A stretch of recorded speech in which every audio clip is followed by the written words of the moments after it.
Gênesis capítulo 5. Este é o registro da descendência de Adão, quando Deus criou o homem, à semelhança de Deus o fez. Homem e mulher os criou. Quando foram criados, ele os abençoou e os chamou homem. Aos 130 anos, Adão gerou um filho à sua semelhança, conforme a sua imagem, e deu-lhe o nome de Sete. Depois que gerou Sete, Adão viveu 800 anos e gerou outros filhos e filhas. Viveu ao todo 930 anos e morreu. Aos 105 anos, Sete gerou Enos. Depois que gerou Enos, Sete viveu 807 anos e gerou outros filhos e filhas. Viveu ao todo 912 anos e morreu. Aos 90 anos, Enos gerou Cainã. Depois que gerou Cainã, Enos viveu 815 anos e gerou outros filhos e filhas. Viveu ao todo 905 anos e morreu. Aos 70 anos, Cainã gerou Maalalel. Depois que gerou Maalalel, Cainã viveu 840 anos e gerou outros filhos e filhas. Viveu ao todo 910 anos e morreu. Aos 65 anos, Maalalel gerou Jared. Depois que gerou Jared, Maalalel viveu 830 anos e gerou outros filhos e filhas. Viveu ao todo 895 anos e morreu. Aos 162 anos, Jared gerou Enoque. Depois que gerou Enoque, Jared viveu 800 anos e gerou outros filhos e filhas. Viveu ao todo 962 anos e morreu. Aos 65 anos, Enoque gerou Matusalém. Depois que gerou Matusalém, Enoque andou com Deus 300 anos e gerou outros filhos e filhas. Viveu ao todo 365 anos. Enoque andou com Deus, e já não foi encontrado, pois Deus o havia arrebatado.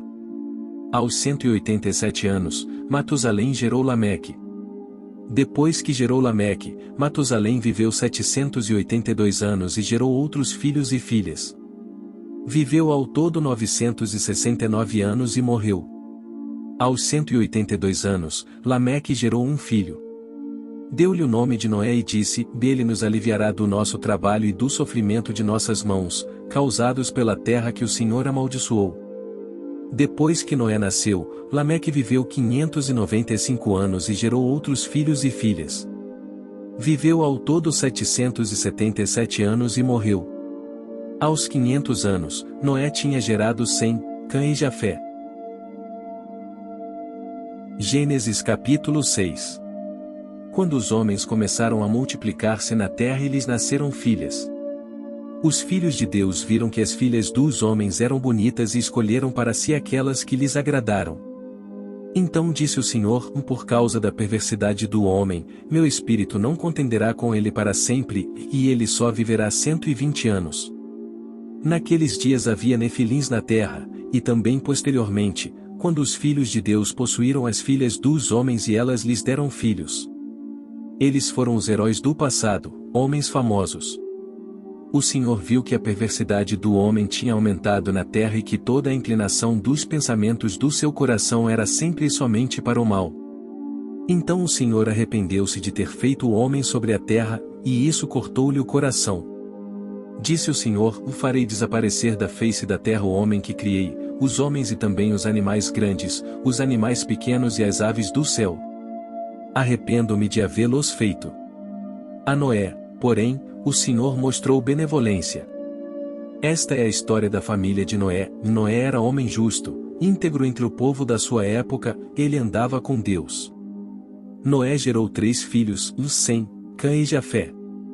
Ora, a terra estava corrompida aos olhos de Deus e cheia de violência. Ao ver como a terra se corrompera, pois toda a humanidade havia corrompido a sua conduta, Deus disse a Noé: darei fim a todos os seres humanos, porque a terra encheu-se de violência por causa deles. Eu os destruirei juntamente com a terra. Você, porém, fará uma arca de madeira de cipreste, e divida-a em compartimentos e revista-a de piche por dentro e por fora. Faça-a com 135 metros de comprimento, 22 metros e meio de largura e 13 metros e meio de altura. Faça-lhe um teto com um vão de 45 centímetros entre o teto e corpo da arca. Coloque uma porta lateral na arca e faça um andar superior, um médio e um inferior. Eis que vou trazer águas sobre a terra, o dilúvio, para destruir debaixo do céu toda criatura que tem fôlego de vida. Tudo o que há na terra perecerá. Mas com você estabelecerei a minha aliança, e você entrará na arca com seus filhos, sua mulher e as mulheres de seus filhos. Faça entrar na arca um casal de cada um dos seres vivos, macho e fêmea, para conservá-los vivos com você. De cada espécie de ave, de cada espécie de animal grande e de cada espécie de animal pequeno que se move rente ao chão virá um casal a você para que sejam conservados vivos. E armazene todo tipo de alimento, para que você e eles tenham mantimento. Noé fez tudo exatamente como Deus lhe tinha ordenado.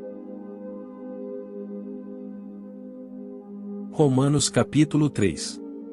Que vantagem há então em ser judeu, ou que utilidade há na circuncisão?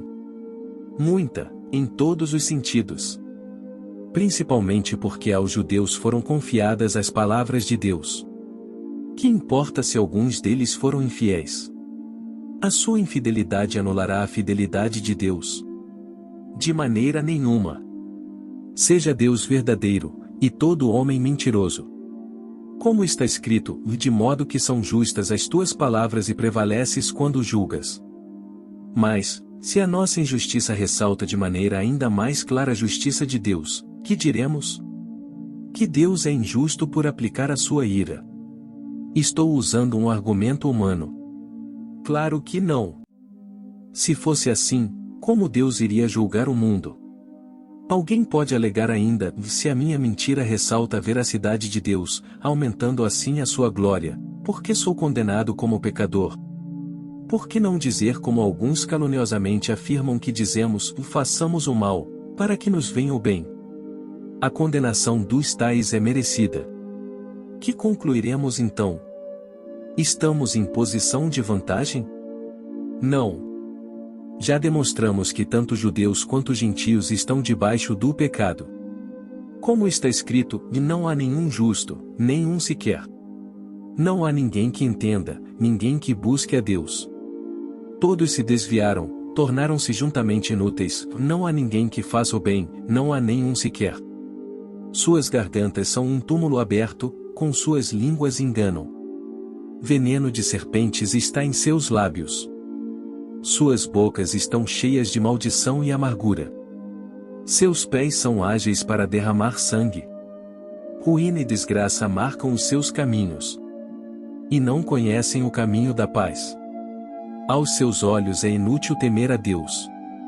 Sabemos que tudo o que a lei diz, o diz àqueles que estão debaixo dela, para que toda boca se cale e todo o mundo esteja sob o juízo de Deus. Portanto, ninguém será declarado justo diante dele baseando-se na obediência à lei, pois é mediante a lei que nos tornamos plenamente conscientes do pecado. Mas agora se manifestou uma justiça que provém de Deus, independente da lei, da qual testemunham a lei e os profetas. Justiça de Deus mediante a fé em Jesus Cristo para todos os que creem. Não há distinção. Pois todos pecaram e estão destituídos da glória de Deus. Sendo justificados gratuitamente por sua graça, por meio da redenção que há em Cristo Jesus. Deus o ofereceu como sacrifício para propiciação mediante a fé, pelo seu sangue, demonstrando a sua justiça. Em sua tolerância, havia deixado impunes os pecados anteriormente cometidos. Mas, no presente, demonstrou a sua justiça, a fim de ser justo e justificador daquele que tem fé em Jesus. Onde está, então, o motivo de vanglória? É excluído. Baseado em que princípio? No da obediência à lei? Não, mas no princípio da fé. Pois sustentamos que o homem é justificado pela fé, independente da obediência à lei. Deus é Deus apenas dos judeus? Ele não é também o Deus dos gentios? Sim, dos gentios também. Visto que existe um só Deus, que pela fé justificará os circuncisos e os incircuncisos. Anulamos então a lei pela fé? De maneira nenhuma. Pelo contrário, confirmamos a lei.